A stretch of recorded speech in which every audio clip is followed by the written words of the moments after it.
Berarti aku dulu yang ngomong. Assalamualaikum warahmatullahi wabarakatuh.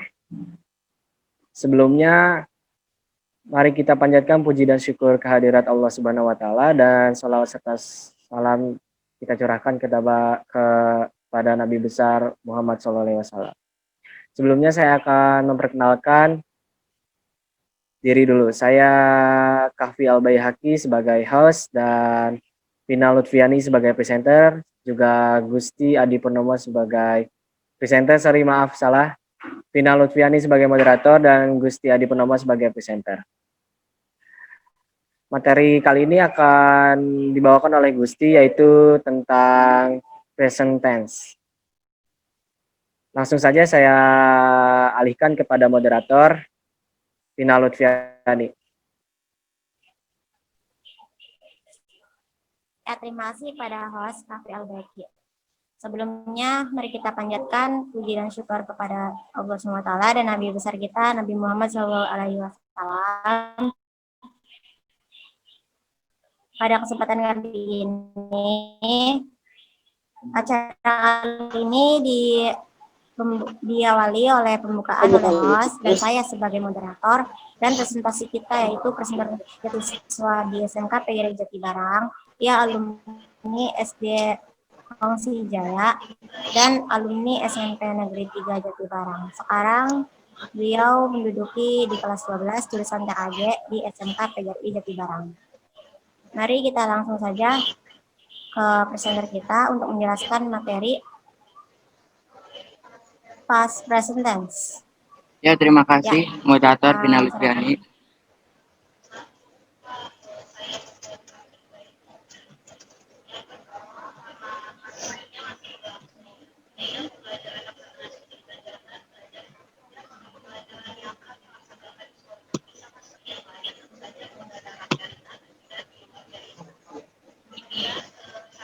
Ya, saya akan menjelaskan tentang present tense.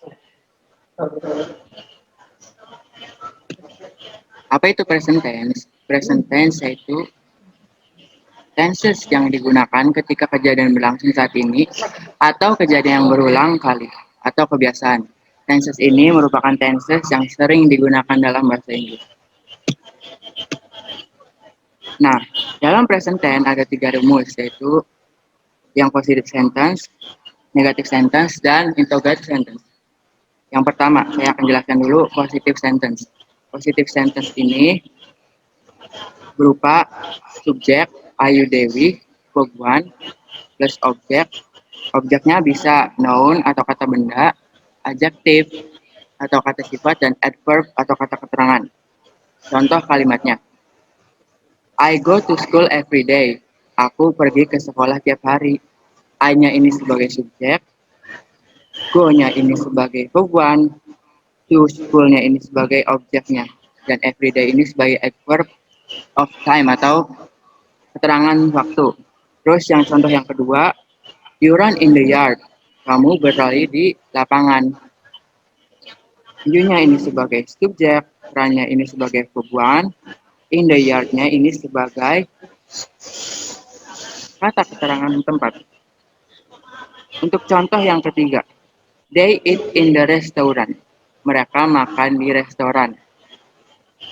They ini sebagai subjek, it-nya ini sebagai verb 1, dan in the restaurant-nya ini sebagai kata keterangan tempat juga, adverb of place. Nah, kita ke rumus yang positive sentence yang kedua, yang orang ketiga, yang pakainya she it. Jadi subjeknya itu she it, plus verb 1, plus es, plus objek, noun, adjective, atau adverb.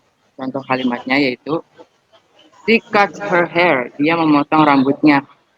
She-nya ini sebagai subjek, cuts-nya ini sebagai verb 1 plus es, dan her hair-nya ini sebagai noun atau kata bendanya. Untuk contoh yang kedua, he drive my car. Dia mengendarai mobilku. He-nya ini sebagai subjek, drive-nya ini sebagai verb 1 plus es, dan my car-nya ini sebagai objek. Terus yang contoh yang ketiga, it drinks the water. Dia minum air. It-nya ini sebagai subjek, drinks-nya ini sebagai verb 1 plus es, the water-nya sebagai object of noun. Nah, kalau misalnya masih ada yang bingung, penggunaan es-nya itu aturan penggunaan es pada she, he, it. Untuk yang pertama, kata kerja berakhiran o, ch, sh, x, dan z ditambah es. Contohnya, go menjadi goes, watch menjadi watches, wash menjadi washes, fix menjadi fixes, kiss menjadi kisses. Untuk yang kedua, untuk kata kerja berakhiran konsonan selain a, i, u, dan o plus y, y-nya itu dihilangkan dan ditambah ies. Contohnya, study menjadi studies, carry menjadi carries, marry menjadi marry. Untuk yang ketiga, untuk yang berakhiran vokal plus y cukup ditambah s. Untuk yang berakhiran vokal plus y cukup ditambah s. Contohnya, play menjadi plays, say menjadi says, enjoy menjadi enjoy. Dan yang terakhir, selain ketentuan di atas, pada umumnya akan mendapatkan akhiran s. Contohnya itu singing, drink, dan lain-lain. Nah, untuk yang rumus kedua, negative sentence, untuk orang pertama yang kedua itu Ayu Dewi plus do not plus verb 1 plus object. Contoh kalimatnya adalah, contoh pertama, I do not go to school every day. Aku tidak pergi ke sekolah tiap hari. Nah, I-nya ini sebagai subjek, do not-nya ini sebagai kata penghubungnya atau imbuhan, go-nya ini sebagai verb 1, to school every day sebagai objek. Untuk contoh yang kedua, you do not run in the yard. Kamu tidak lari di lapangan. You-nya ini sebagai subjek, do not-nya ini sebagai imbuhan, run-nya ini sebagai verb 1, dan in the yard-nya sebagai objeknya. Terus contoh yang ketiga, they do not eat in the restaurant. Mereka tidak makan di restoran.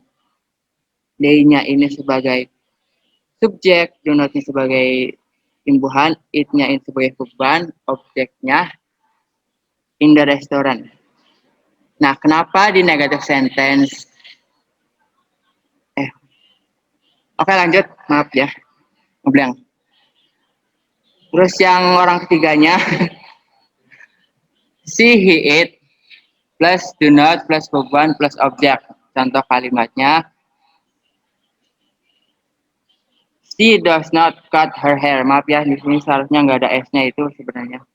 Jadi cuma does not plus verb 1, nggak ada tambahan e atau s-nya. Maaf, tadi salah ketik ya. Jadi she-nya ini sebagai objek, does not-nya ini sebagai imbuhan, verb 1 ini tanpa s ya karena negatif. Jadi cuma cut-nya doang, objeknya her hair. Contoh kedua, he does not drive my car. He sebagai subjek, does not sebagai imbuhan, drive-nya ini sebagai verb 1, my car-nya sebagai objek. Contoh yang ketiga, it doesn't drink the water. It-nya sebagai subjek, does not-nya sebagai imbuhan, drinks-nya sebagai verb 1, objeknya the water. Next. Nah, untuk yang terakhir, interrogative sentence, untuk orang pertama yang kedua, do, rumusnya do, plus subjeknya apa? Subjeknya Ayu Dewi, plus verb 1, plus objek. Contohnya adalah, do I think about her? Apakah aku berpikir tentang dia? Do-nya ini sebagai kalimat tanyanya nih.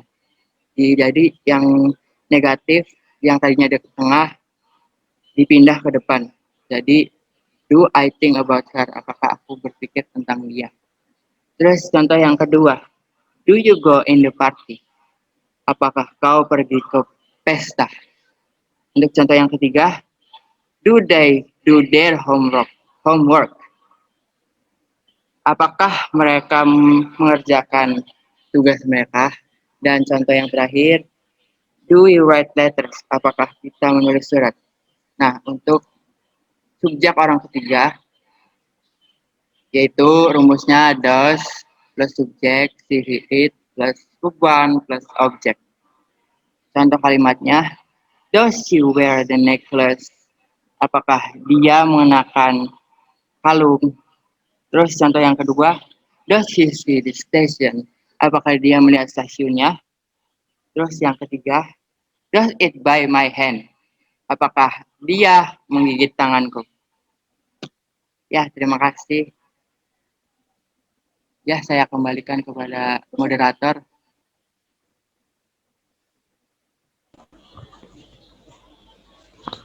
Ya, terima kasih kepada Gusti Adi Purnomo sebagai presenter. Apakah ada tambahan materi lain? Gusti Adi, apakah ada tambahan materi lain? Tidak ada sih. Oh, tidak ada. Apakah ada yang ingin bertanya? Ya, apakah ada yang ingin bertanya?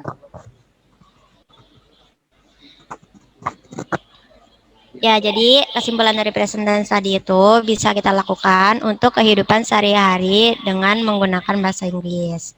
Ya, betul sekali. Ya, sekarang kita tutup, kita serahkan kepada host. Ya, itu tadi materi dari Gusti Adi Purnomo tentang present tense ya. Jadi untuk materi tadi sangat berguna untuk di kehidupan kita sehari-hari seperti komunikasi dengan bahasa Inggris itu sangat berguna ya di kehidupan kita kelak dan karir kita kelak. Mungkin sekian presentasi dari kami dari hari ini. Kurang lebihnya mohon maaf. Kita tutup dengan mengucapkan Assalamualaikum warahmatullahi wabarakatuh. Ya, terima kasih.